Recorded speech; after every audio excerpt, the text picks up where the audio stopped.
Okay, hi everyone. Thanks for taking the time to join today's call. We're going to begin with opening remarks from Jeffrey Lurie, and then we'll have opening remarks from Coach Sirianni. After that, we'll go ahead and open it up for questions with questions for Coach. But let's go ahead and get started with Jeffrey. Okay, welcome everybody. Thanks for virtually getting together. I just want to say that this process has been a terrific process. I want to first thank all the candidates who we had an opportunity to interview with, and there were so many quality candidates. I was blown away by the level of expertise, by the vision and love of the game that the candidates had.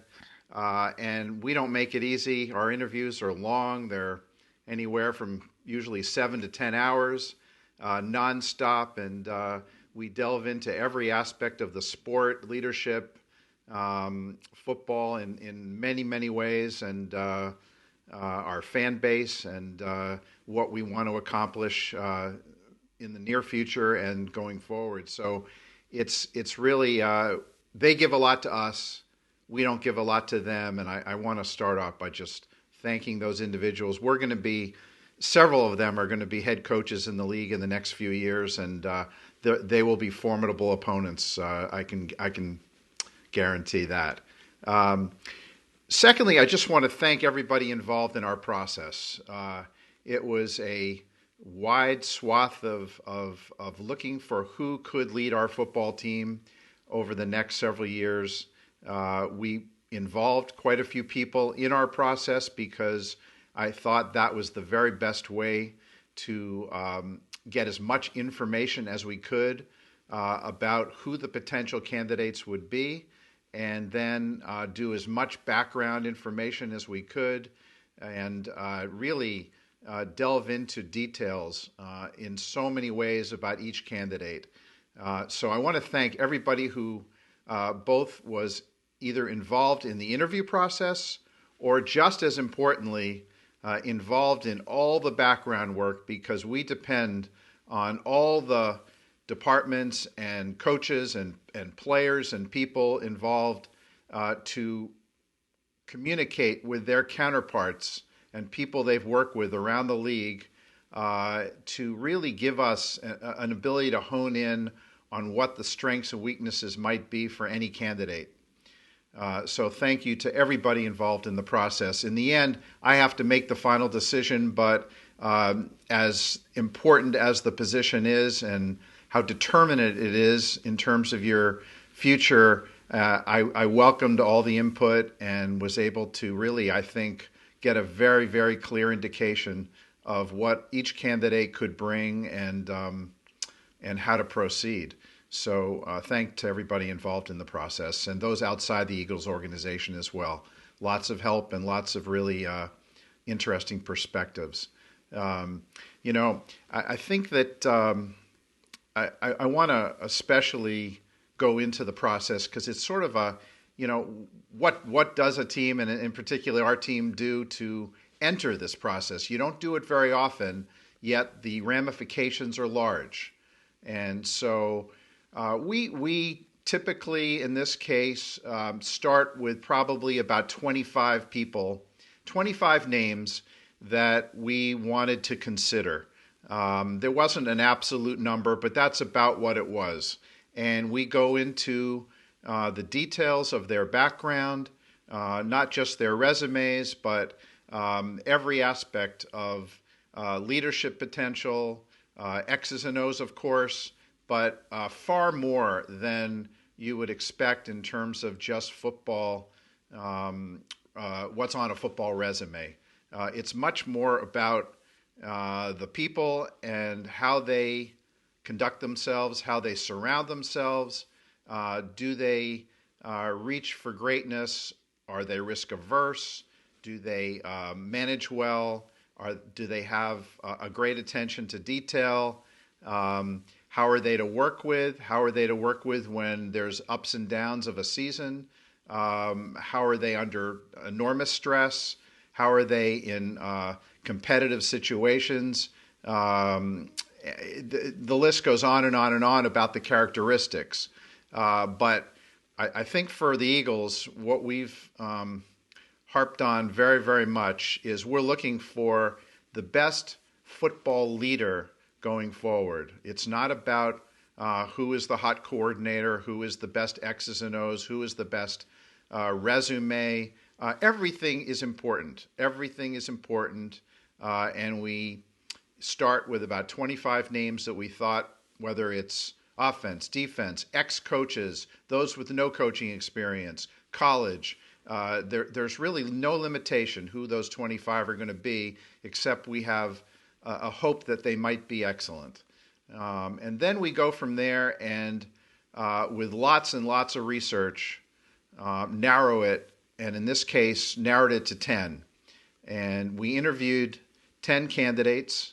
Again, I was blown away by the quality of these candidates. The NFL is lacking in slots, not in candidates. And that's, I'm really glad to be able to say that. And I'm not saying that diplomatically. Trust me, any friend who's asked me, it's like these were really, really impressive people and candidates. And some of them quite young. They'll probably be coaches. They'll be the hot candidates in a year or two or three. No question about it. And that's what we learned in the process.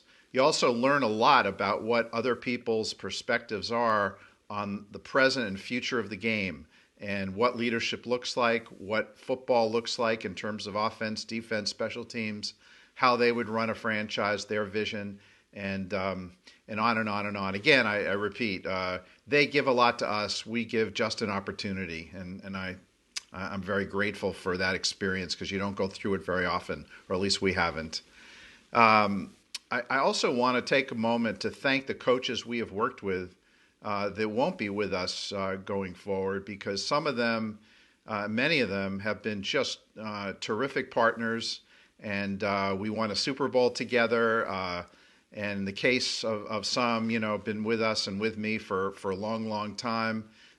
Communicated directly with many. I wish without COVID would have been able to personally spend time with them, but I want to single them out in terms of just their contribution. It's not easy to win a Super Bowl. It's not easy to be in the playoffs 3 of the last 4 years, and they deserve a lot of credit.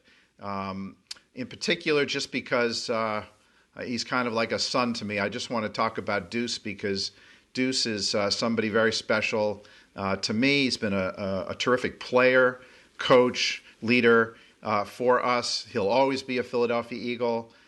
He and I talked well into the night the other night, and I love the man. I just believe, and I think he believes, that it's best for his goal of being a head coach in the league to work for another organization for a while and set himself up the way many of the candidates have. And it'll help him, and I just want the best for him. And I think he'll be an excellent leader for wherever he is in the future. And I just want to share that love for Deuce because he's very special. That being said, I just want to kind of go into why Nick Sirianni. Nick, with a group of so many good candidates, just shined throughout the process from the very beginning. So the research on Nick was terrific, and it was somebody that knew the game as well as anybody. Football IQ off the charts, a grinder, somebody that had an unlimited work ethic and a desire to be great. He always had coaching in mind from his very beginning, his family background, his brothers, his dad, of course. And, I just think it's somebody who has wanted to excel in this profession for so long, has excelled, and is more than ready to take the next step. But the research was part of it. It's a big part of it. The interview is probably, I don't know what percentage, it's probably 33% of it, somewhere around there. As soon as you got to spend time with Nick, and we probably spent about, 10, 12 hours together over 2 days, it became apparent that this is a very special communicator, not just a brilliant football IQ, which was very evident early on as we'd go through how he game plans, how he faces attacks, defenses, and how to maximize your personnel, not just sort of relying on a scheme, but how to each week attack exactly where who you're playing and what their strengths and weaknesses are in great detail. But much more than that, somebody who connects with everybody. And to me, it continues the culture we've had and builds on it. And in today's world, it doesn't get talked about maybe that often, but for the Eagles, culture remains the most important thing. And in our world today, there's such polarization. There's such a disconnect between people, and people get divided by race, by age, by politics, by whatever it is. There's social media that contributes to that, and it's I think really valuable to have somebody that innately and genuinely cares about who they work with, the players that play for them and with them, the other coaches, the staff, somebody who is genuine about caring. And for me, Nick epitomizes that. And the first step, I think, in being a great coach in modern football today, modern sports today, is to care very much about the players and coaches you work with and everybody. But a player who is 22, 30 years old, in this world, if you care, you can earn trust. If the caring is not real, if you're not being genuine, players are too smart and they see right through that, as they should. And one of the prerequisites for this job was to be able to have a head coach who literally cares every single day. And that continues the culture that we've been building over the last 5 years, and potentially accentuates it even further. But that was a deal breaker for me, for anybody that I felt didn't have that quality. I think that's kind of I don't know if it's the hidden sauce, but it's what propels everything else. Because if you care, you earn trust. If you earn trust, you can motivate. If you motivate, you can teach. And it all spins from there in terms of improving a player's performance, improving a team performance, increasing discipline, increasing accountability, and being able to really move off a status quo and advance whatever vision the head coach and his staff have. And I think that Nick has that in very unique ways, and it's a credit to him as a person. And as you'll get to know him, I think you'll see what we all see in that. Football IQ off the charts, as I said. Leadership, it goes hand in hand with what I've been talking about, but it's even bigger than that. Can command a room. He has an edge. I think he'll be himself, and at times it'll be with an edge, and I think that's great. I encourage that. Independent thinker, not tied to a particular scheme that's in fashion at any moment, but wants to maximize the individuals on the team, bring everybody together for a common good. And maybe, with all that, the most important, a teacher who wants teachers around him at all times. And we talked about how to put together a great staff, and he has a great vision for that. It's a combination of those that he knows already that are wonderful teachers, and those he was very much open to meeting and expanding his own horizons from, and that's what he's doing with his staff right now. So I think it's the man, it's the teacher, it's the coach, it's the father, it's the husband. And a lot goes into it, and it's an important decision for an owner. It's an important decision for an organization, and I'm very, very excited by Nick and want to welcome his family, Brett, and their 3 kids. And I think it's just a day where I'm exhilarated. Been exhilarated during this search. sometimes you think the search is oh boy, we got to do this lengthy search, and really it was exhilarating for me, and I think for all of us. And Nick was the sort of the culmination of a lot of thought that went into it and a lot of projection. And of course, that's what it is. It's an evaluation of what is now and what coach he can become and what organization we can become with his leadership. So with that, I want to welcome Nick to the Eagles, to Philadelphia, to the best fan base in America. And I wish him all the best. Can't wait for him to he's already gotten started.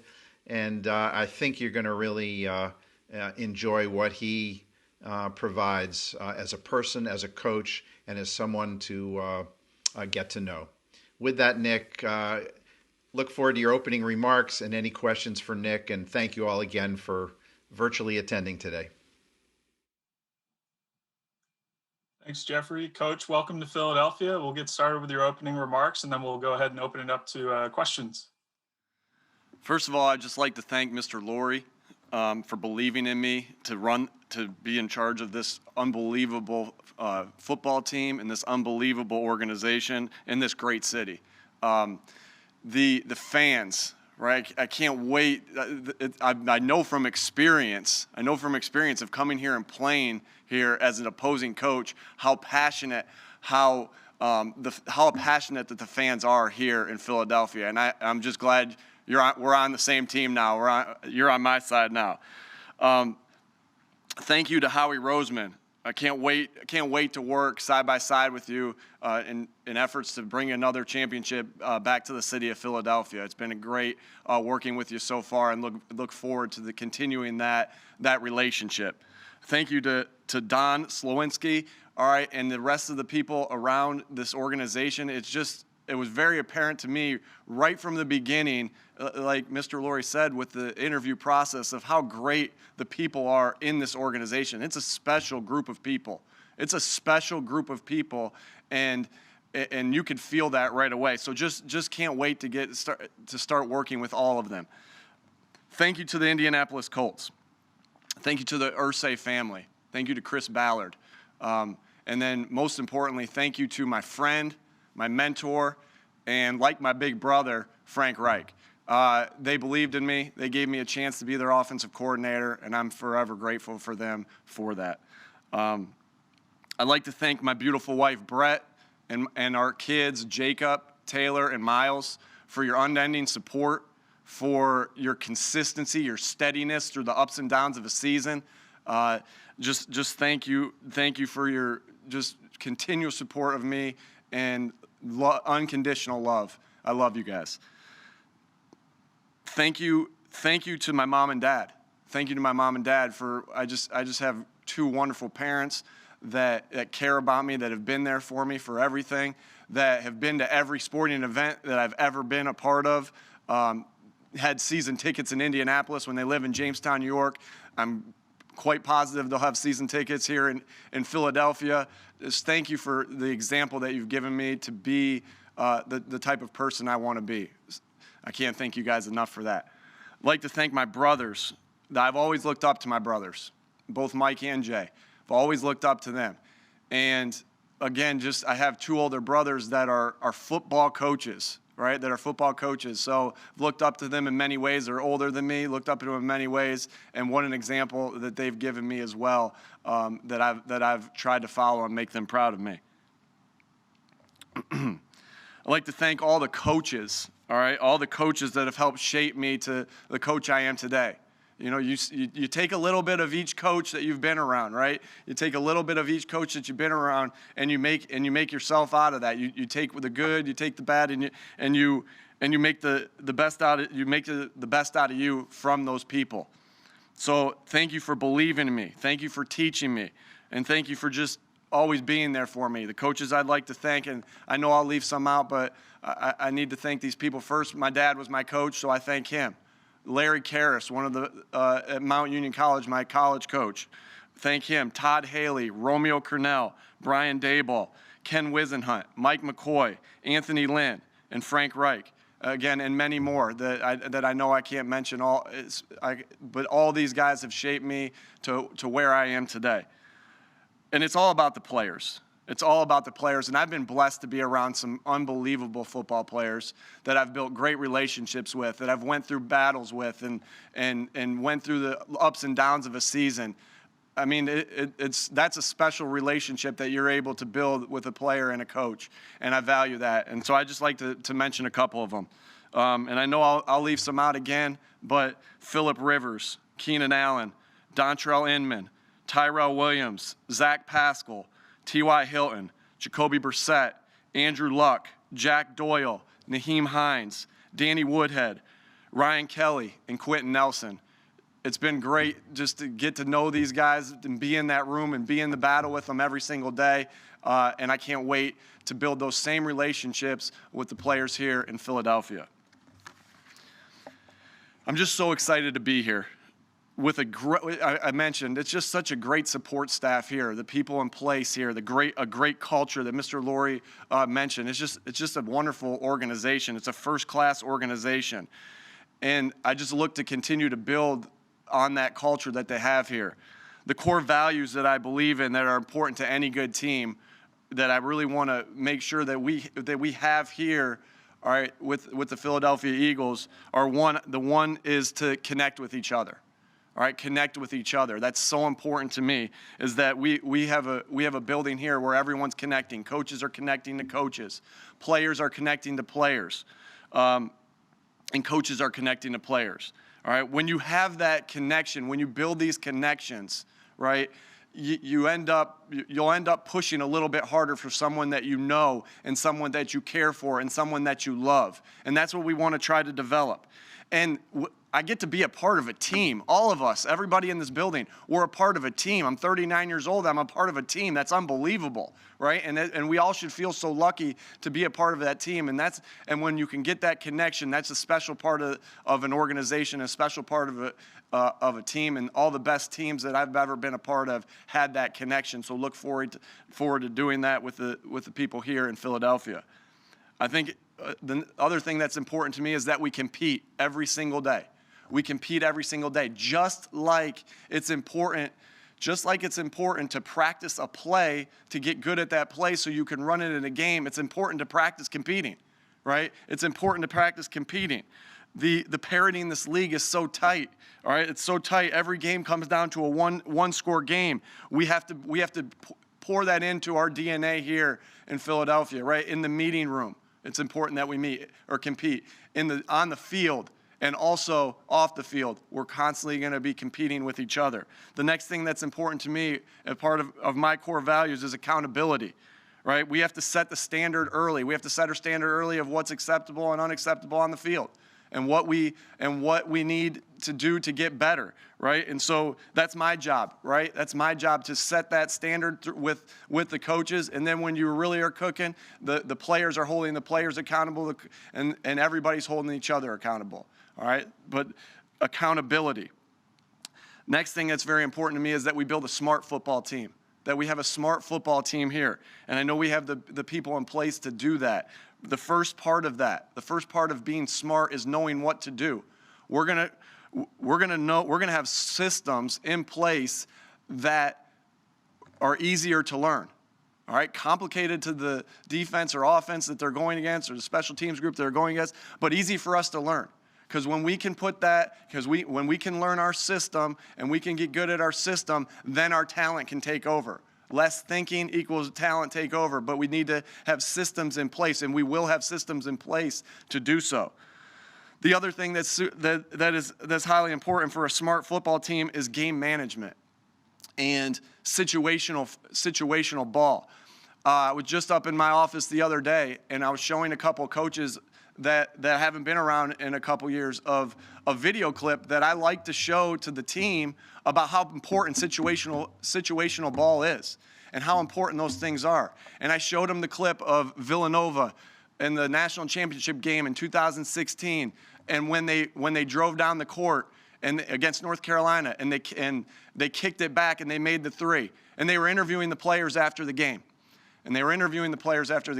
and one of the players said, that we have been through that situation so many times, over and over and over again. Coach Wright has put us in that situation over and over and over again. We were ready for anything that the defense threw at us. We were ready for anything that they threw at us, and we ended up and we made the shot because we put ourselves in that situation and we were smart situationally. And that's our job here, all right, with the Eagles, to make sure that we go through all those situations with them and create a good, smart football team. And lastly, as far as a core value of mine is fundamentals.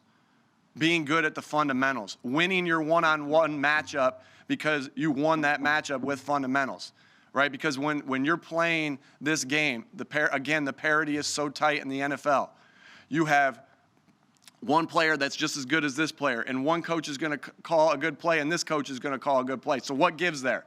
Fundamentals. All right, being good, and that's how we develop players, getting them good at the fundamentals that it takes for that player to be good at his position. And I remember a quote. I like to study great players and great athletes and great coaches. And Kobe Bryant is one person I've loved to study more than anybody.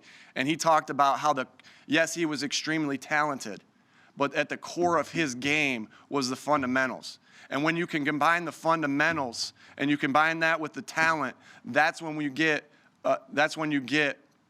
a player to reach the level of excellence.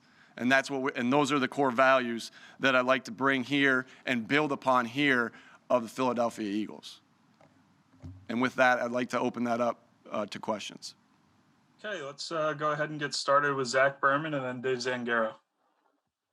Hey, Nick, did you take this job with the stipulation or the expectation that Carson Wentz is your quarterback next season? And if so, what's your plan to get the most out of him? Well, I took this job because what a great organization this is. And the plan here is that we have to go through a lot of things here. We're getting our coaching staff in place. We're getting it in place so we can get the best people in here as coaches. And what we need to do is evaluate the entire roster. We have a lot of things to go through with these next couple weeks of evaluating the entire roster and every position: quarterback, wide receiver, defensive back. That is what we're going to be diving into here. And it's great. I mean, we have two quarterbacks in Carson Wentz and Jalen Hurts that are top notch. They're top-notch quarterbacks, and a lot of teams don't have any. And so just really excited to work with both of them. Okay, Dave Zangaro and then Mike Kay. Hi, Nick. Kind of to follow up on that, there have been plenty of reports about Carson's relationship with the organization being strained. Wondering what your conversations with him have been like so far, and do you feel like it's a reconcilable relationship? Yeah, I can't speak on that, Dave. I've talked to Carson. I've been reaching out to our players. It's been a whirlwind, obviously, so far as just the amount of things that do as I've took this job and a week into this job. But trying to communicate with all our players as quickly as I can. I've talked to Carson. We've had good conversations I know he's talked to our offensive coordinator as well, and just excited to work with him as we move here forward. Okay, Mike Kay and then Tim McManus. Nick, what went into hiring Jonathan Gannon, and why is he the right hire for defensive coordinator? Well, I've been with Jonathan for the last 3 years, so you can almost say that he's been on an interview with me for 3 years. But I think that his football IQ is off the charts. When I want to know something about a defense, all right, for the last 3 years, if I wanted to know something about a defense, he's the first one I've went to. He's the first one I've went to every single time. Hey, tell me how they're doing this. His football IQ is off the charts. His players play well for him. All right, his players love him, and his energy is contagious. He loves football. He loves football. He loves being around football. He loves being on the practice field. He loves being in the meeting room. Tireless worker who I believe in, that I truly believe in, and his organization skills to be a very good defensive coordinator in the NFL. Okay, Tim McManus and then Ruben Frank. Hey, Nick, have you spoken to Jalen Hurts as well? And what has your message been to the respective quarterbacks? Yes, I've also spoke to Jalen. Again, I'll keep our conversations private. Just, those are conversations between the player and I. But same conversation with him is that I'm really excited to work with him. He had a great, we studied him last year, had a great college tape. He played meaningful snaps this year that he played well in. So, the conversation with him and the conversation with the guys that I've had is, really excited to start working with you. Really excited to work with you. And most of the conversation is getting to know the individual besides football. I'm going to learn a lot about him in football. I know I'm going to learn a lot about him in football in this next week. But I wanted to know a little bit more about each player that I've talked to personally, right? And then when I look at the tape, and I look forward to this, at the tape, of being honest and having honest and open conversations with each one of them of what I saw on the tape and how we can improve, all of us improve. Hey, Ruben Frank and then Kristen Rogers. Hey, Nick, welcome to Philadelphia. Knowing what you know about the roster, what you know about the franchise, what you know about the team, what's your personal timetable as far as when you can win, when you can be a playoff team? How long will it take? That we have to continue to, we have to go through the process here. We're still in the first part of this phase of getting the right coaches in place to come in and coach the guys, right? To that their core values line up with my core values, right? And they're good teachers of fundamentals. So we're in that phase right now, right? Then it goes to evaluating the roster. But this team and this city, this organization, I'm confident this is a really there's a talented group. Howie and his staff have put together a talented group, and just super excited to work with all the guys here because I know there's a lot of talent in this building. Okay, Kristen Rogers and then Jeff McClain. Hi, Nick. Welcome to Philadelphia. Can you walk us through your offensive philosophy and what it's going to be like as you take this step into play caller? Yeah, it's a great question. The offensive philosophy, again, this goes to we're going to be multiple. We can attack multiple ways. And I'll just use the example here from Indianapolis, right? We had Andrew Luck as our quarterback. That followed up with Jacoby Brissett as our quarterback. And then that followed up with Phillip Rivers as our quarterback, right? And those three teams looked different. They were all different in their own ways of how we attacked defenses and how we played the game. And I think that's the sign of a good coach that you're gonna change based off of your personnel, right? We have a certain personnel in place. We're going to figure out what they can do well and how and what their strengths are, and we're going to play to their strengths. And we're going to try to keep them out of situations that they don't excel well at. And so and that can change. We can look at the tape, right? We can look at the tape and think about, hey, well, this would look really good. This is how he fits a couple things that we've done in the past, all right? But that could change based off of practice say, okay, maybe we're gonna have to see it in practice, and then that could change based off a game. So it's an ever changing offensive philosophy. Sure, we have our core plays in place that we want to do and that we want to be good at because that's what we do. But a lot of it is going to depend on our personnel and utilizing our personnel to their strengths and their weaknesses. Okay, Jeff McClain and then Elliott Shore-Parks. Nick, you said that you have two top-notch quarterbacks in Carson Wentz and Jalen Hurts. So does that mean that there will be an open competition at quarterback if they both return? Again, that's something that we have to look and evaluate. And I'm not ready to say that either way yet. We're just evaluating our players, evaluating every position, and every position, right? We don't know any of these guys really yet from what we've seen on tape so far because we haven't watched any. So every position that is going to be evaluated and every position is going to be open, I guess to say, and we can't wait to start watching the tape and seeing what our players can do. Elliott Shore-Parks and then Paul Domowitch. Nick, have you had a chance to look at the receivers on the roster from last year? What are your thoughts on them? And specifically, how do you see Jalen Reagor in your offense?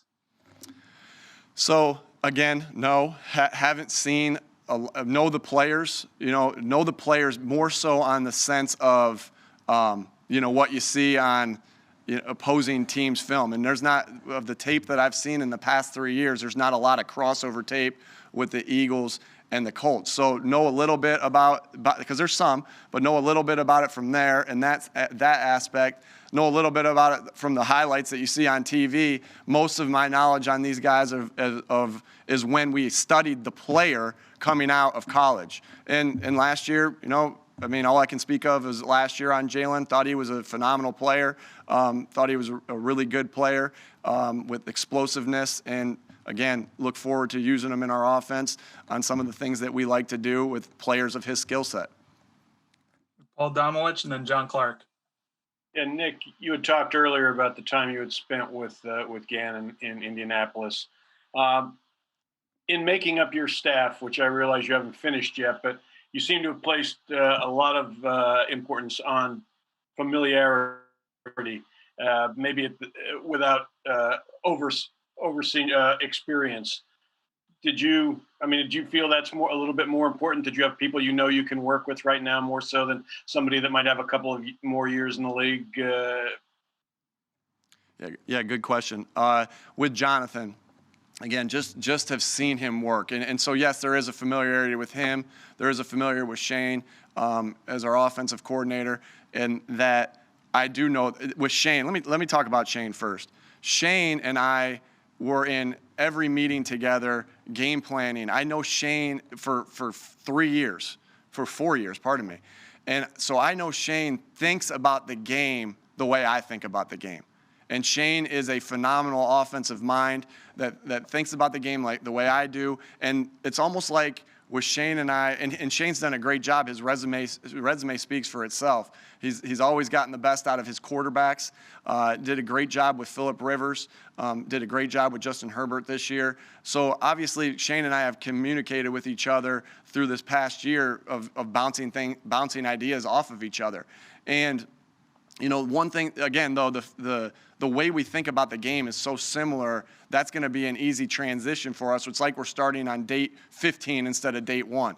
And I've seen Shane at work. I've seen Shane grind. I've seen Shane dig for all the little things on the tape to give us the best play possible to put our guys in position to win. I've seen Shane communicate with guys. So, again, it's just like another 4-year interview process that I had with Shane, and I think the world of him. I think he's a phenomenal coach, and so happy to have him here on the staff. And so, and like I said with Jonathan earlier, so it's more about I'm looking for good coaches. The net is cast, right? We looked at a bunch of people of who we wanted to hire in those positions, and it just kept coming back to those guys being the best candidates because of who they are as football coaches and people. Quick follow-up, Nick. You kept Jeff Stoutland. What went into that? Yeah, his tape speaks for itself, right? When I first got to Indianapolis in 2018, Frank Reich obviously was here in 17 with the Philadelphia Eagles. Well, we watched a lot of Charger tape where I was coming from, and we watched a lot of Philadelphia tape. And you just saw his offensive line playing really well over and over again. You could see the fundamentals and technique that his offensive line played with. And you could see how hard they played. And, so that was noticeable without even saying a thing. And then to hear how Frank Reich talks about Coach Stout was unbelievable. He loves him, and he always talks about him. And it's almost as if I knew him before right after I took the job because I had heard so much about him. And then get to chat with him on the phone, it was just a no-brainer. His resume speaks for itself. Phenomenal coach who gets the best out of his players, and so excited that he's part of this staff. John Clark and then Les Bowen. Hey, Nick, how involved were you with the game plan and the calling of plays with Frank Reich, and why are you ready to call plays for the first time in the NFL? So there's a collaboration between myself, Frank, and the entire offensive staff, right? And for every portion of that game plan, right? For every portion of that game plan, we all discussed the plays. And Frank and I have been together we were together 3 years, 6 years together. All right, we were together 6 years in all. And as we go through the game, Frank's would communicate with me and talk to me and ask me about, hey, what are you thinking here? What are you thinking there? So when you call plays, all right, in the NFL, it's a collaboration. It's a collaboration of everybody. And the hard work goes into that game of how you call plays Monday through Saturday. It's truly Monday through Saturday with being in those meetings together, everybody being in the meetings together and thinking about the plays first. And then taking that game plan and spelling it out to the quarterback and seeing what they like. And then when you get to the later in the week saying, okay, what's our first, third, and 2 to 3 call? Here's what it is. Here's what it is. What do we want to call on 2nd and 10? What do we want to call on 2nd and 1? What do our tendencies say? So that is constantly talked about throughout the week. And if you're doing that and if you're putting in the hard work throughout the week, you're going to be ready to call the game on Sunday. Are there adjustments to be made? Absolutely. Are there things that pop up that you didn't think that you might see? Absolutely. But we've done that. We've done that together as a staff in Indianapolis. We did that together as a staff in the San Diego Chargers. I'm more than ready and excited to call a game here. And again, have great support staff here with me to help me do that, just like Frank had with him in Indianapolis with his coaches. Okay, Les Bowen and then Jamie Apodi. Hi, Nick. In your 2-day interview with Jeffrey Lurie and everyone else, obviously Carson Wentz went through a very steep decline last season. Was that a prime topic of that interview, how to get him back on track? And do you have a time frame for establishing a starter? Do you think it's important to have one, for instance, going into training camp? You know, we talked about many things. We talked about, like Mr. Lurie mentioned, we talked about game planning and how we would attack defenses. We talked about leadership qualities and the things that go into that, and communication skills. There was a wide variety of things that we talked about. And, you know, of course, we talked about positions on the team as far as, you know, what we might be looking for as far as positions on the team. So, again, many different things that we talked about, players, positions, coaching staff, it was all on the table. And as far as the starter, haven't really thought about that yet, and naming a starter that hasn't even crossed my mind. Again, just trying to evaluate the players on our team and get the staff together. Thank you. Jamie Apodi and then Martin Frank. And Nick, welcome to Philadelphia. I had a chance to talk with your college coach, Larry Karras, who said some amazing things about you, and it was pretty special conversation. And one of the things that he said was that you have a unique compassion for players, but specifically for players who have undergone adversity in their careers, like major injuries.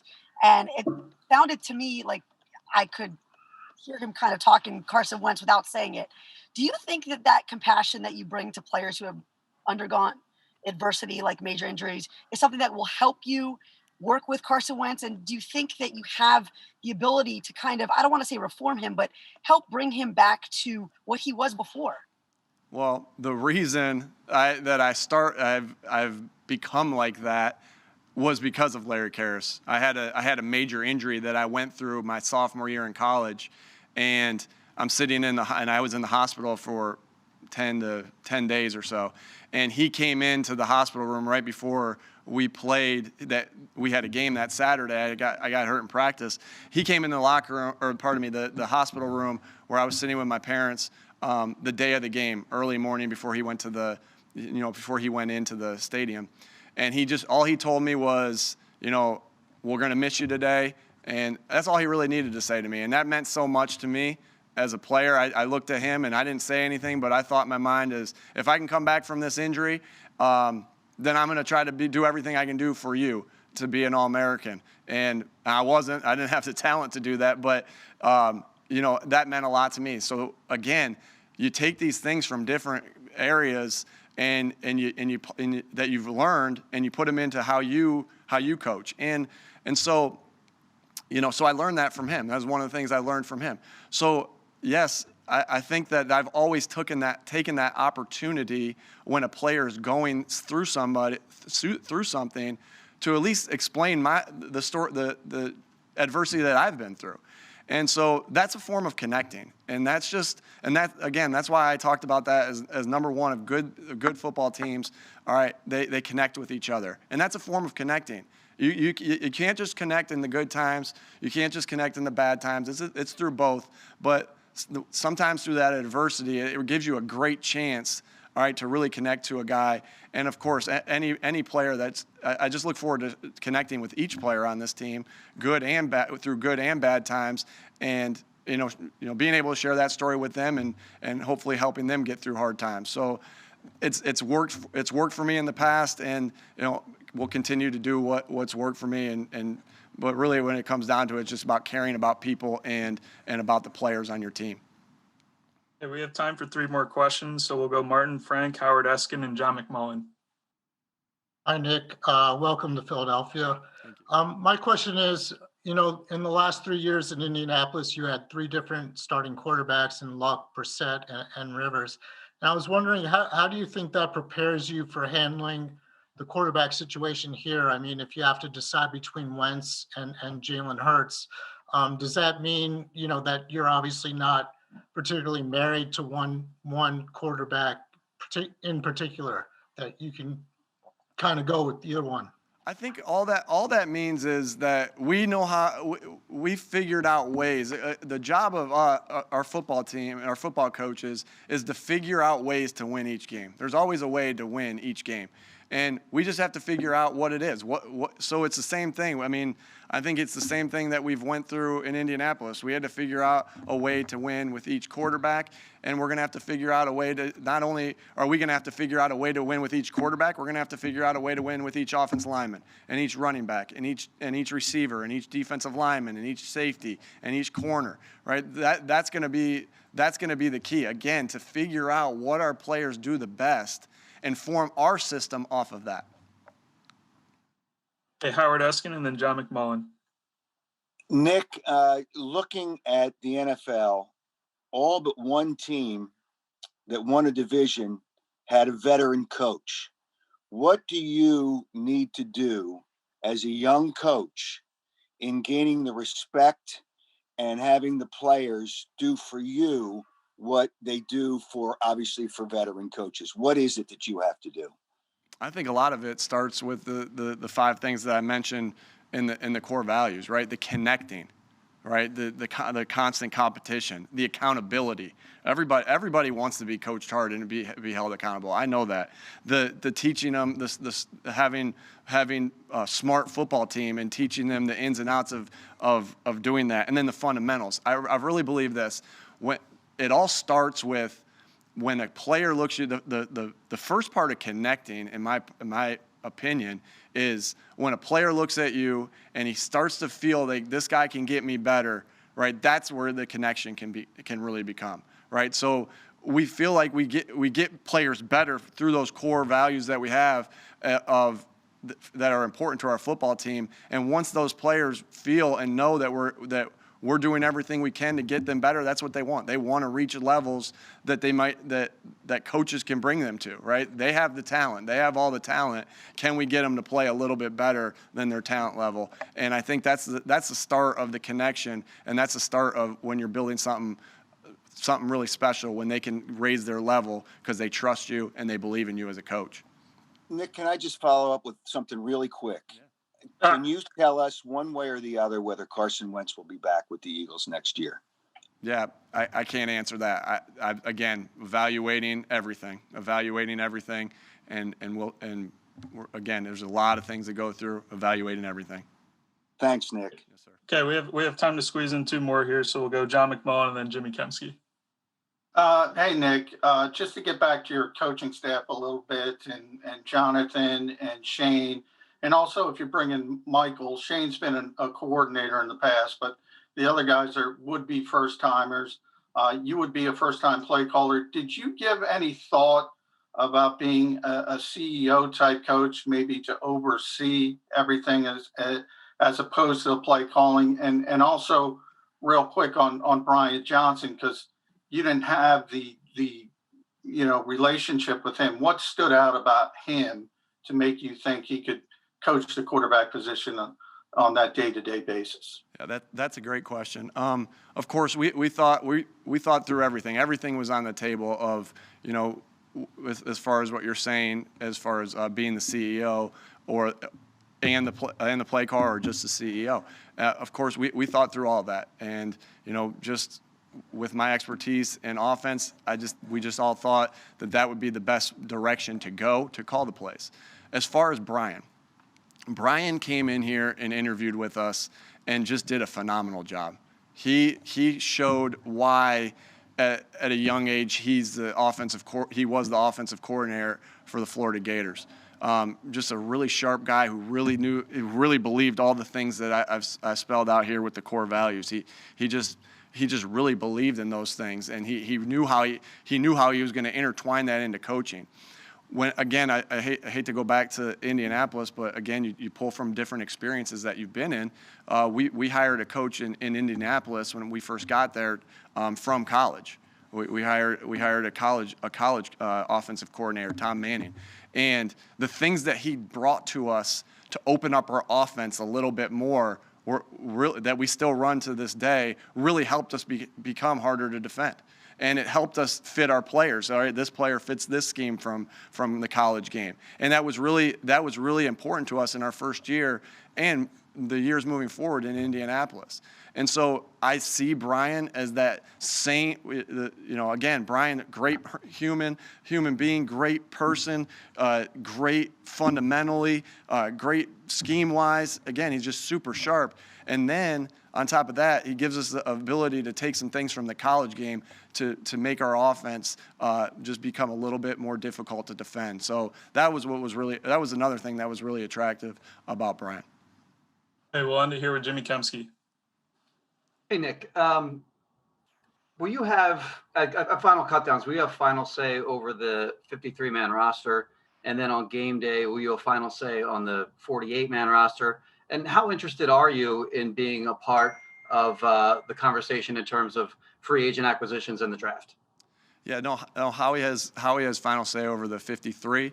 I believe I have the say over the 47 on the game, that what we, you know, on game day of what we need to go through the game and get into the game and the pieces that we need. As far as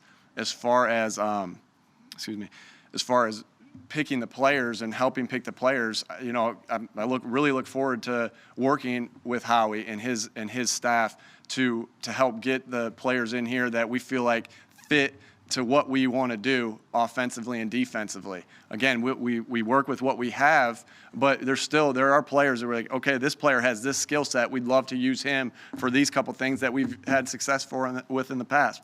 So really look forward to doing that, first evaluating our team, and then doing that with Howie to show, you know, having those conversations about, you know, what we need as an offense, what skill set for the certain types of things we like to do offensively and defensively. So really look forward to doing that with him, because I think the best organizations I've been on are the ones that work together at that. Okay, thanks, Coach. Thanks, everyone. Thank you, guys.